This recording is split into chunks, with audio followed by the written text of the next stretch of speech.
Christy with the Chirpy YouTube channel.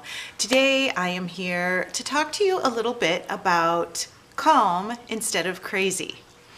This is something I have discussed a lot with regards to our children or students, but today I would like to give you a chance to think about what helps you stay calm instead of crazy.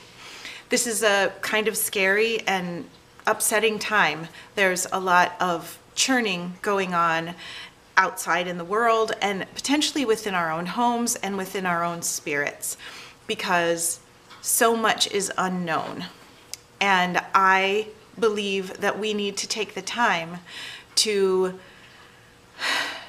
calm ourselves, to allow God to calm us, if that is something that is part of your belief system, and to bring peace to our bodies as much as we can, which in turn helps bring peace to our spirits.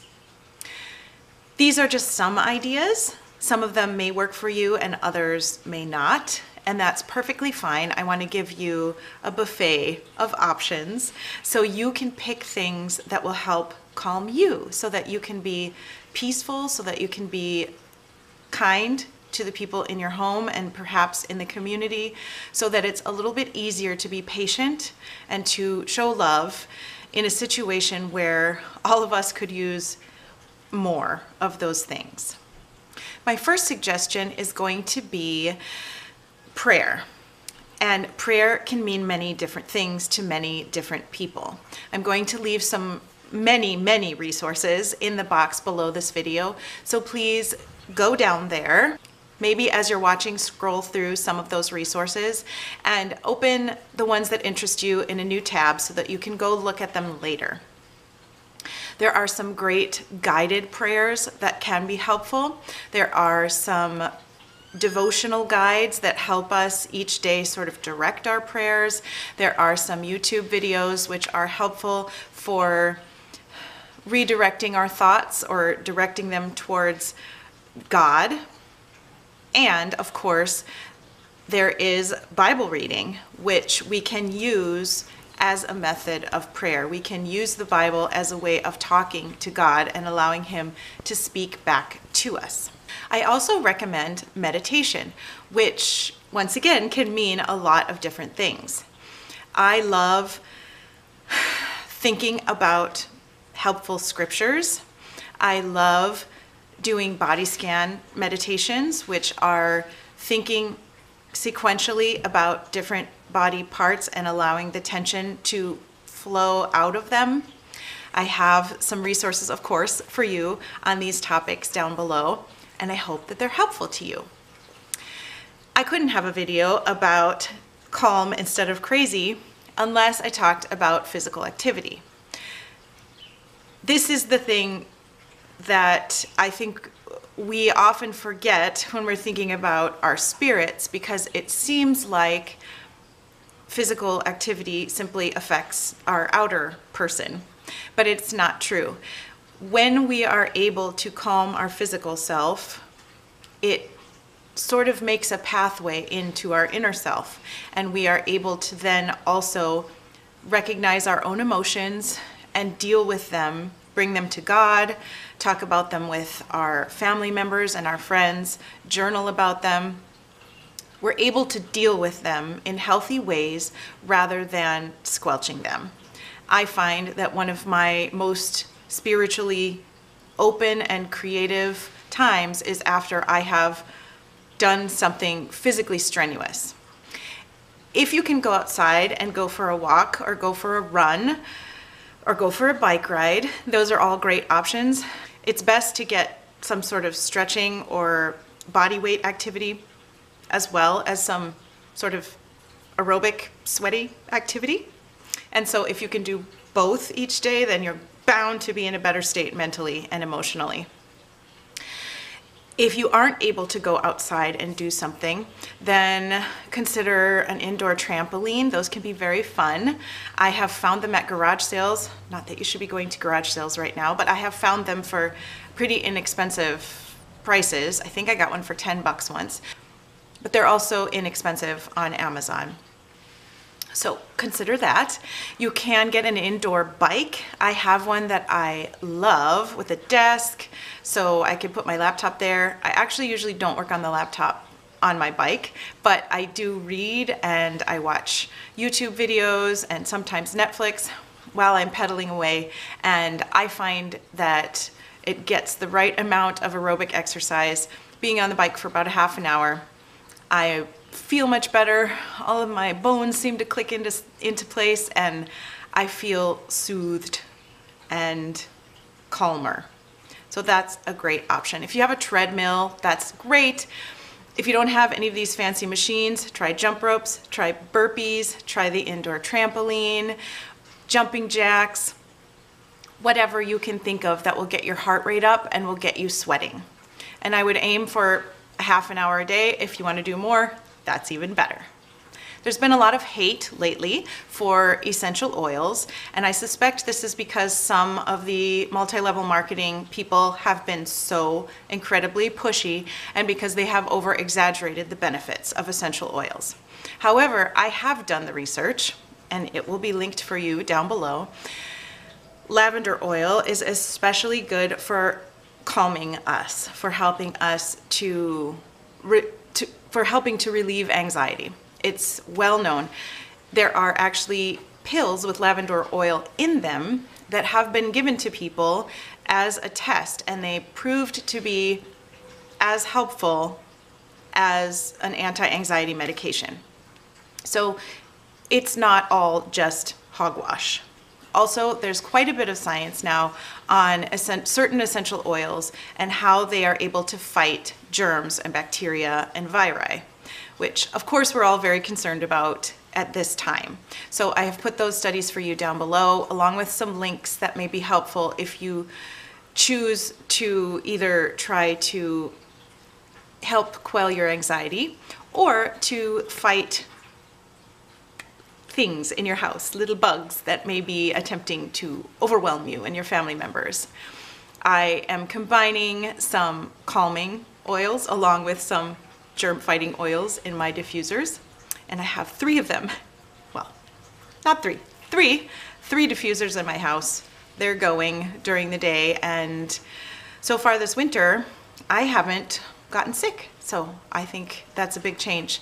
I do deal with some immune system dysfunction, having Crohn's disease and some thyroid difficulties, so I'm always on the lookout for ways that I can improve my immunity.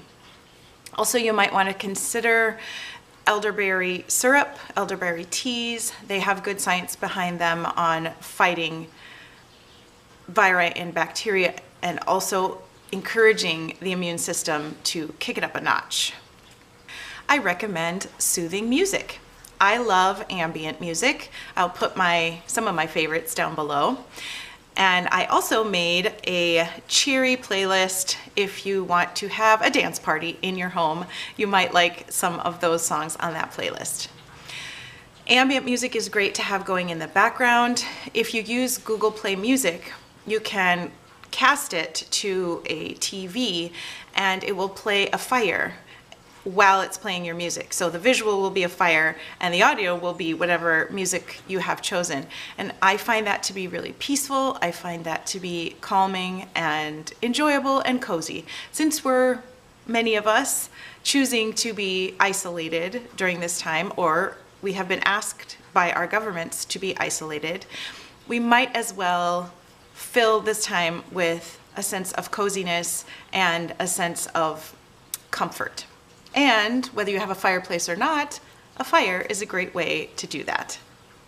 Also, of course, it really helps us to be calm when our home is in order and when we are eating healthy foods. You can deal with your home and organizing and cleaning that. Great. I'm feeling that nesting urge myself. I want to make my home environment as comfortable and clean as possible. It just feels like that's something I have a little bit of control over in this uncertain time. And eating as healthy as we can during this time is also helpful. We know that it's helpful to our immune systems to eat lots of vegetables and fruits. So the more the merrier. If you can get frozen fruits and kind of stock up on those. If you can buy frozen vegetables, even canned vegetables are better than no vegetables. And if none of that is available to you at this time, make rice and beans. Beans are well known to be one of the healthiest things we can possibly eat. Canned are great. Cooked from scratch are great. Make sure that you cook them long enough so that they are edible. Usually soaking beans overnight and then cooking them for a long time until they're soft is a great way to cut down on any potential gassiness that you might experience. If you're new to eating beans, your system does adjust after a week or two to the increased level of legumes. So don't be afraid about your first experience with beans. And we can have all sorts of sauces on top of this. We can add the vegetables, we can add salsa or barbecue sauce, all sorts of exciting things. We can make simple food taste very good. We can put it in tortillas, we can put it on top of greens and make a taco salad. There are lots of options to make simple, healthy food taste really good. If you're interested in more sort of pantry staples or encouragement about using simple foods to make tasty meals, then leave me comments down below and I will assemble some videos on that topic for you. Take advantage of any animal companions you might have in your home. My cats are always a huge comfort to me. They help me feel calmer. There is a really nice sensory blessing that comes from petting them and hearing them purr. Animals are a lovely thing to help calm and soothe us. So take advantage of them. Take moments in your day and just sit with your lovely animal family member, cuddle, reassure them. They can tell that we are a little weird and they need extra assurance from us as well. So let's be kind to them and also at the same time, of course, get a benefit. We are symbiotic with our family members. Take extra time with the rest of your family members too. If you can talk about your feelings, if you can laugh together, if you can encourage each other, tell each other you're doing a great job, which you are, that will help. We all need encouragement and we all need to be reassured that we're doing the best we can. If you can, also wear comfy clothes, wear soft fabrics. I'm wearing a really soft fuzzy shirt today and it makes me feel like I'm getting a hug just from wearing it. Don't wear scritchy fabrics if you're staying at home. Don't wear things that pinch or pull. Wear things that are comfortable, that are comforting to you just by being on your skin. I find that that helps me a great deal and it makes my day better. Even if you can't get outside, try to enjoy nature. I have a backyard. I like to open my blinds and look out at the backyard. I have some trees back there. I have a bunch of cacti growing everywhere and succulents, and it's very soothing for me to look out the window. I can also go outside, which I need to do because there are some weeds growing I need to discard. If you can't go outside, there are DVD options. You can put running water on your TV. You can put a thunderstorm or waving trees. I have a bunch of these DVDs. I really like ambient nature DVDs and I recommend them to clients and to you because our kids benefit from green time. We all benefit from nature. God created it to be a back and forth thing. We take care of nature, nature takes care of us. We're supposed to work like that and we need it. It's part of our physical selves that we need nature. We need trees, we need the ground. If you can get your feet out on the ground, if you can touch the trees, play with the leaves, dig in the dirt, whatever you can do to help yourself, that will also calm you. And if you can't, get some videos and enjoy nature that way.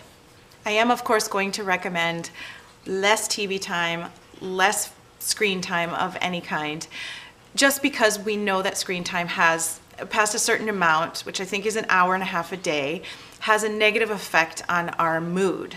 And since we are all struggling to have the best functioning selves during this crisis, it is the best idea to help ourselves by not harming ourselves. Do things that help, not things that harm. This is an area where I'm struggling too, because it's so tempting just to sit in front of the television, because it's a good distraction. I don't have to listen to any thoughts. I don't have to fight off my fears. I'm just distracted. However, it is emotionally healthy to have fears and concerns. It's emotionally healthy to talk about them, to deal with them, and to be a grown-up about these things. So just like we don't want our kids to immerse themselves too much into the digital world, we want to be a good example, not just for them, but also because it's better for us. There are some ideas for helping yourself be calm instead of crazy. I hope that some of them are applicable to you. I hope that you pick some of them. In fact, here's your homework. Pick at least 3 of these things from the list that I just gave you and do them. And see how you feel after a couple of days of trying something different, of working on your own sense of calm. My prayers are with you. My heart is concerned for us all, and praying that we as a country, as a world, stay kind and stay compassionate and look out for each other during this time. Be well, and I'll see you in my next video. Bye.